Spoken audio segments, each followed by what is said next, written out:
बहुत स्वागत है आपका। आप देख रहे हैं कहानी कुर्सी की। एक बार फिर आपको मैं अपडेट दे देता हूं। थाईलैंड और म्यांमार में जो ये ज़बरदस्त विनाशकारी भूकंप आया है, इससे अभी इस वक्त जो हालात बने हुए हैं उसका एक अपडेट। आपने देखा इमारतें गिर गई, सड़कों पर दरारें, पुल ढह गए हैं, ऐसी तस्वीरें देखने को मिल रही हैं। खास तौर पर बैंकॉक शहर में तो भीषण तबाही मची हुई है।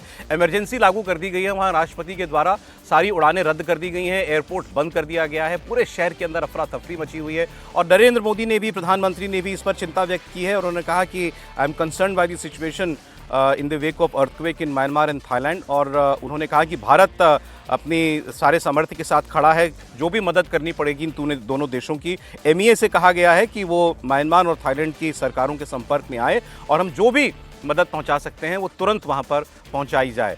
तो इसी से पता चलता है कि हालात कितने विकट हैं। भारत तो ऐसे में अपने खास तौर पर पड़ोसी देशों की तो मदद में हमेशा ही आगे रहा है। चाहे नेपाल में कुछ वक्त पहले भूकंप आया हो, भारत वहाँ मदद पहुँचाने वालों में सबसे पहले था। तुर्की भारत की एक बड़ी रेस्क्यू टीम, मेडिकल टीम वो पहुँची थी। अब प्रधानमंत्री ने निर्देश दिए हैं कि हालात पर निगाह रखी जाए और थाईलैंड म्यांमार की सरकारों को अगर कभी भी मदद की ज़रूरत पड़ती है तो भारत में टीमें जो हैं वो तैनात रहें, वो मुस्तैद रहें। तो ये खबर अभी के अपडेट था जो मैंने आपको दिया। अब आपको मैं भारत में उत्तर प्रदेश में जो एक राजनीति खेली जा रही है उसकी बात मैं बताता हूँ। एक छोटे से बयान से ये बात शुरू हुई थी। बयान पर विवाद था। राणा सांगा शूरवीर थे, पराक्रमी थे या गद्दार थे? ये समाजवादी पार्टी के एक सांसद ने बहस छेड़ दी ये कहकर के कि जो लोग आज औरंगजेब के बहाने मुसलमानों को कहते हैं कि तुम एक गद्दार, तुम एक तानाशाह को मानते हो, तो बाबर को लाने वाले तो राणा सांगा थे, तो तुम तो गद्दारों की औलाद हो। ये बात उन्होंने पार्लियामेंट के अंदर कही, खूब हंगामा हुआ। उनके घर पर करणी सेना ने हमला कर दिया, बिल्कुल अनुचित था, पुलिस ने उस पर कार्रवाई भी की। अब उसके बाद जो इसको दलित रंग दिया जा रहा है कि रामजी लाल सुमन सपा के सांसद दलित हैं इसीलिए उनके ऊपर हमला हुआ। कल रामगोपाल यादव ने बयान दिया था कि वो दलित ना होते तो क्या हमला करती करणी सेना, और पुलिस ने उसके बाद कार्रवाई क्यों नहीं की, उन सभी लोगों को जमानत क्यों नहीं दी जितने लोग पकड़े गए थे उस हमले में शामिल। अब इसमें कांग्रेस पार्टी भी आ गई। मल्लिकार्जुन खड़गे ने आज पार्लियामेंट में कहा कि दलित पर हमला और अपमान है, इसे बर्दाश्त नहीं करेंगे। लेकिन बीजेपी इसका पूरा मुकाबला कर रही है। पीयूष गोयल मंत्री हैं, उन्होंने कहा कि सबसे आपत्तिजनक बात यह है कि रामजीलाल सुमन ने अपनी बात जो कही उसको दोहराया भी बाद में, माफ़ी मांगने की बजाय। राधा मोहन दास वो कह रहे हैं कि जब तक रामजीलाल सुमन माफ़ी नहीं मांगेंगे कोई समझौता उनके साथ नहीं हो सकता। किरण रिजिजू कह रहे हैं कि ये कहना कि हमला इसलिए उन पर हुआ क्योंकि वो दलित थे, ये सरासर अनुचित है। इस पर ये जाति का खेल ना खेले समाजवादी पार्टी और कांग्रेस पार्टी। कुछ बयान सुनिए आप। अब इस देश में जो भी पैट्रियट्स हैं, देश के लिए लड़े हैं, उनका मैं सम्मान करता हूं। लेकिन इसका मतलब ये नहीं है कि कानून अपने हाथ में लेकर अगर कोई किसी के घर पे जाकर तोड़फोड़ करता है, ये और तोड़फोड़ करता है, अगर उसकी संपत्ति को तोड़ता है, ये कभी हम नहीं मानेंगे। इसको मैं खंडन करता हूं। इस चीज को आपके बात से सहमत है, लेकिन इन्होंने वो मुद्दा उठाकर एक पे जान मारने की कोशिश करते हैं, उसके घर पे जाते हैं और उसकी गाड़ी तोड़ते हैं, घर तोड़ते हैं। ये अपमानजनक जो दलितों के खिलाफ हो रहा, ये कभी नहीं सहन करेंगे। आप ये कह रहे हैं और जिसका मैं सम्मान करता हूं कि जो डिलीट हो गया, कार्रवाई का हिस्सा नहीं रहा, वो दोहराया नहीं जाना चाहिए। आज क्या हो रहा है उसी को तो दोहराया जा रहा है। मैं बहुत स्पष्ट कहना चाहता हूं कि राणा सांगा इस देश के बहादुर थे, हमारे हीरो थे, हम उनका हीरो की तरह सम्मान करते हैं। और वहीं पे आप फिर दोहरा दूं मैं आपको, राणा सांगा या किसी भी जाति धर्म का हीरो है, वो देश के हीरो है। अब राणा सांगा की तारीफ न करने दे तो वो क्या है, आप इसी से अंदाजा लगाइए।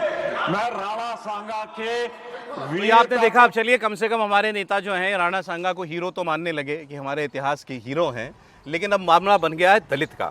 लेकिन मायावती जी कह रही हैं कि समाजवादी पार्टी दलितों को आगे करके उनको नुकसान पहुंचाने की राजनीति ना करे, नुकसान दलितों का होगा। आप इस चक्कर में मत पड़िएगा, ये राजपूत बनाम दलित की राजनीति खेली जा रही है समाजवादी पार्टी की तरफ से। सर, राणा सांगा की तो बात चली गई दूर, अब बात आ गई दलित पर हमले की। देखिए, ये होना ही था। मैंने उसी दिन जब ये हमला हुआ था, उसी समय विजय जी से मैंने कहा था कि ये दलितों का मुद्दा समाजवादी पार्टी बनाएगी और कांग्रेस इसमें समर्थन करेगी। ये वैसे ही है कि जैसे राहुल गांधी ने जब एक उपनाम को लेकर के भाषण दिया था और उस पर उनके खिलाफ कार्रवाई हुई थी गुजरात कोर्ट से, और उसके बाद सस्ता गई थी, तो बीजेपी ने कहा था सारे पिछड़ों का अपमान है, सारे पिछड़ों का अपमान है। याद है आपको? याद है? तो वैसे ही नैरेटिव समाजवादी पार्टी बनाने की कोशिश कर रही है कि राजनीतिक दल इस तरह लपकते हैं चीज़ों को जब कोई मसला होता है। मायावती जी की दिक्कत यह है कि चूंकि दलित उनकी अपनी कॉन्स्टिट्यूंसी है, कोर कॉन्स्टिट्यूंसी है, वो उस पर अपना एक अधिकार मानती हैं, तो उनको लगता है कि अगर रामलीलाल सुमन भी जाने माने दलित नेता है, उनका भी बहुत लंबा कैरियर है और वो लंबे समय से लोकसभा में भी रहे, राज्यसभा में भी रहे, मंत्री भी रहे केंद्र में, तो इसलिए मायावती जी को ये खतरा भी है कि अगर ये ज़्यादा दलित मामला हुआ तो रामलीलाल सुमन जो पश्चिमी उत्तर प्रदेश में खासकर इटावा, फिरोजाबाद, आगरा, टुंडला, ये जो बेल्ट है, इसमें उनकी एक पहचान है। तो मायावती जी और जो बिरादरी रामलीलाल सुमन की है वो वही है जिस बिरादरी से मायावती जी हैं। अच्छा, हाँ, दोनों की एक ही बिरादरी है, तो दलितों में जो बिरादरी है, तो मायावती जी उस हिसाब से उसको कंडेम कर रही हैं कि भाई ये मायावती जो है दलितों का जो समाजवादी पार्टी कर रही है, दलित ढांचे में ना आए, क्योंकि उनको अपनी राजनीति का अपना जनाधार भी देखना है।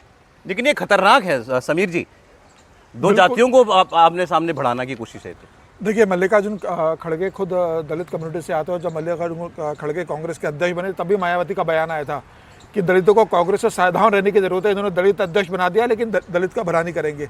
बिहार चुनाव में भी देखिए, प्रदेश अध्यक्ष कांग्रेस ने अपना दलित बना दिया है बिहार चुनाव को देखते हुए। और अब ये जिस तरीके से राणा सांगे पर कहा गया, और जब लगा समाजवादी पार्टी को कि भाई ये गलती हो चुकी है हमसे, अब ये तीर छूट गया है, हालांकि वो लोकसभा के अंदर कहा था, तो अब उसके ऊपर आपके ऊपर कोई केस दर्ज हो नहीं सकता, तो अब कैसे इसकी भरपाई की जाए। तो उनको एक मौका मुहैया करा दिया करणी सेना ने हमला करके। करणी सेना ने जैसे हमला किया, उन्होंने इसे दलित अस्मिता का मुद्दा बना दिया, दलितों पे हमला बना दिया। और अब कांग्रेस दलितों का बात उठाएगी, समाजवादी पार्टी जो पीडीए की बात करती है दलितों की बात उठाएगी। मुझे लगता है अब ये सब दलितों को लेकर मामलों को करेंगे, लेकिन जो नुकसान होना था समाजवादी पार्टी को वो होगा ये कह देने से कि आपने दलित पे हमला कर दिया। इससे समाजवादी पार्टी का कोई भला नहीं होगा। अखिलेश यादव अगर ये कह देते कि मेरे सांसद ने जो कहा है वो गलत है, राणा सांगा देश के हीरो है और मैं उनकी तरफ से माफ़ी मांगता हूँ, जहाँ मैंने सांसद से कहा है कि उसमें अपना खेद प्रकट करे, तो मुझे लग रहा ये मामले का पटाक्षेप हो जाता। लेकिन आप इसमें बीजेपी की भूमिका कैसे देखते हैं? बीजेपी की जो मैंने 2-3 बयान देखे, चाहे पीयूष गोयल हों कि इन्होंने अपना गलत बयान फिर दोहराया, क्यों रिजिजू कह रहे हैं कि दलित थे इसलिए पर हमला करना ये बिल्कुल गलत बात है, मतलब ऐसा सोचना। राधा मोहन दास कह रहे हैं माफ़ी मांगेंगे तभी समझौता होगा। बीजेपी इसमें एक पक्ष क्यों बन रही है या बनती जा रही है, ऐसा लग रहा है आपको? नहीं, बीजेपी को पक्ष बनना ही चाहिए। क्यों बनना चाहिए? धृष्टता कोई करे, बददिमागी किसी की हो, तो उसका जवाब किसी को तो देना पड़ेगा। और ये राहुल गांधी के मोदी उपनाम को चोर कहने वाला मसला नहीं है, ये कहीं से जुड़ता नहीं है। रामजी लाल सुमन को जातीय आधार पर किसी ने टिप्पणी नहीं की, ये जुड़ता नहीं है, दूर दूर तक नहीं जुड़ता है। रामजी लाल सुमन ने राणा सांगा को गद्दार कहा और राणा सांगा के बहाने हिंदुओं को गद्दार कहा। उन्होंने यही तो कहा ना कि औरंगजेब को कहकर जो उनके समर्थन में लोग खड़े हैं उन मुसलमानों को कहते हो, तो हिंदुओं तुम भी तो राणा सांगा गद्दार था, बाबर को बुला कर लाया था। झूठ बोला पहली बात तो, वो तो खुद दौलत खान और दूसरा एक लोधी था, उन्होंने बुलाया था। राणा सांगा हिंदू नायक हैं। करणी सेना राजपूतों का संगठन बनाकर वो राजपूतों के लिए काम करती है। उनके उस किए को कोई उनके साथ नहीं खड़ा होगा, क्योंकि उन्होंने कानून हाथ में लिया, तोड़फोड़ किया। लेकिन रामजी लाल सुमन पर क्या कार्रवाई हुई? होनी चाहिए थी या नहीं होनी चाहिए थी? क्या रामजी लाल सुमन को किसी ने भी अब तक जाति सूचक या जाति के आधार पर जाति के दायरे में कोई टिप्पणी की? नहीं की है। भारतीय जनता पार्टी का स्टैंड एकदम स्पष्ट है, हिंदू नायक पर, भारत के नायक पर यह हमला हुआ है, माफी मांगनी चाहिए रामजी लाल सुमन को। और हिंदू में हर कोई आता है, समाजवादी पार्टी औरंगजेब, रामजी लाल सुमन का राणा सांगा, अखिलेश यादव का गोवंश यानी गौशाला, और फिर एक तरह से कहें कि हिंदू आस्था, ये लगातार हिंदुओं को अपमानित करने की कोशिश कर रही है। भाजपा को राजनीतिक तौर पर बिल्कुल लड़ना चाहिए। जिसको आप कह रहे हैं कि वो हिंदुओं के पक्ष में खड़े हो, वहां कोशिश ये है कि इनको ये अगड़ों के साथ खड़े। एक लाइन में जोड़ दूं, एक लाइन में, राणा सांगा भारत के नायक हैं, खाली हिंदुओं के नायक नहीं है। राणा सांगा जब लड़े बाबर से तो हसन खान मेवाती के नेतृत्व में मुसलमानों का एक बहुत बड़ा वर्ग जो है राणा सांगा के पक्ष में लड़ा था बाबर से, और उस हसन खान मेवाती को पकड़ के बाद में बाबर ने बहुत क्रूरता से मारा था। अफगानों का एक बड़ा जत्था जो है बाबर से लड़ा था राणा सांगा के साथ। तो राणा सांगा सिर्फ हिंदुओं के नायक नहीं है, राणा सांगा भारतीय इतिहास के नायक है। नहीं, लेकिन आज वैसे मैंने कहा दोनों कि ही बात इसमें- मैंने कही, हिंदू नायक और भारतीय नायक। भारतीय जनता पार्टी तो इसी तरह से देखती भाई है। इसको जो नहीं देखते हैं कांग्रेस वो और नायक, इसलिए कांग्रेस मैंने और उसको समाजवादी थोड़ा पार्टी ने संशोधन इसको किया। दलित का मामला नहीं, बना पहले दिया। भी मैंने यही कहा। सर उन्होंने उसको दलित का मामला बना दिया कि जो लोग रामजीलाल सुमन के साथ खड़े हैं वो दलितों के साथ हैं। दूसरा पक्ष जो कह रहा है, अब जो बीजेपी के नेता कह रहे हैं कि रामजीलाल सुमन पहले माफी मांगे, तो वो कहाँ खड़े हैं इस पूरे विवाद में? विजय जी, देखिए, प्ले आउट कैसे होगा? एक तो ये समझ लीजिए कि जो पॉलिटिकल लीडर्स जो कर रहे हैं उनके बनाने से राणा सांगा जो है नायक नहीं बन रहे। आप बनाए ना बनाए, आप उन्हें गाली दें तब भी राणा सांगा राष्ट्र के नायक हैं, उसमें कोई विवाद नहीं होना चाहिए।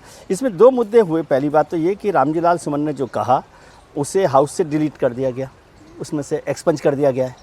उसके बाद उन्होंने दोबारा कहा है, तो ये भी एक गंभीर मसला है ना कि आप किसी बात को उस तरह से, वो संसदीय परंपराओं के भी खिलाफ है। जब इस चेयर ने आपके बयान को एक्सपंज कर दिया तो उसको दोबारा उस तरह से बात करना, और ये समझना कि आप दलितों के खिलाफ खड़े होकर दलितों, अखिलेश जी जो कह रहे हैं या खड़गे साहब कह रहे हैं, तो ये कोई दलित वर्सेस अपर कास्ट मामला बनने वाला नहीं है। इस तरह से कोई बड़ा मसला नहीं हो रहा, नहीं बनेगा। मतलब थोड़ा बहुत जो जितने दिन चलाने की कोशिश करते हैं आप चला लें। मायावती जी की चिंता का जिक्र हो ही गया कि मायावती जी को रामजीलाल सुमन का जिक्र वहाँ पर हो रहा है, और भारतीय जनता पार्टी भी केवल इसको, भाई हिंदुओं के नायक है तो दलित भी तो हिंदू हैं। नहीं, खतरा ये है कि क्या, खतरा ये है कि कहीं वो ये कह रहे हैं ना पुलिस ने कार्रवाई नहीं की करनी सेना के खिलाफ। पुलिस ने तो बहुत सख्त कार्रवाई की है वहाँ पर, वो मैंने देखी कोशिश थी। ये कि दिखाया जाए कि ये सरकार और भाजपा ये करनी सेना के पक्ष में खड़ी है। नहीं, ये तो दिख ही रहा है ना, इसमें क्या है? दिख रहा है ये। हाँ, इसमें क्या आपत्ति है? कोई सख्त कार्रवाई बहुत जो हुई थी वो मैंने देखी। मैंने पूछा था कल भी कि आगरा में बुलडोजर है कि नहीं है, और वो आपने शॉट हमने चलाया था इसमें कि जब वो गाड़ी जो है पुलिस के बैरिकेड को तोड़ते हुए पुलिस उसके सामने खड़ी है, उसी पर चढ़ने की वो कोशिश वहाँ पर हो रही बुलडोजर का है। जिक्र लेकिन मुद्दा वो नहीं है। गाइडलाइंस आ चुकी है बुलडोजर को लेके, तो उसका पालन नागपुर के करना बाद आई है पड़ेगा। क्या सर? तो पहले से है ना? नहीं, लेकिन उत्तर प्रदेश में कोई भी बुलडोजर ऐसा नहीं चला है जो सुप्रीम कोर्ट की गाइडलाइन से इतर हो। कोई होते एक सुप्रीम उदाहरण कोर्ट ने फैसले ही सुप्रीम उस पर कोर्ट ने दिया कहा ना। बुलडोजर पर। सुप्रीम सुप्रीम कोर्ट ने सारे फैसले उत्तर प्रदेश के बुलडोजर पर और दिए इस सर। पे बुलडोजर क्यों चलेगा भाई? बुलडोजर तो जब कोई अपराधी है, कोई बड़ा दंगाई है, तब चलता है।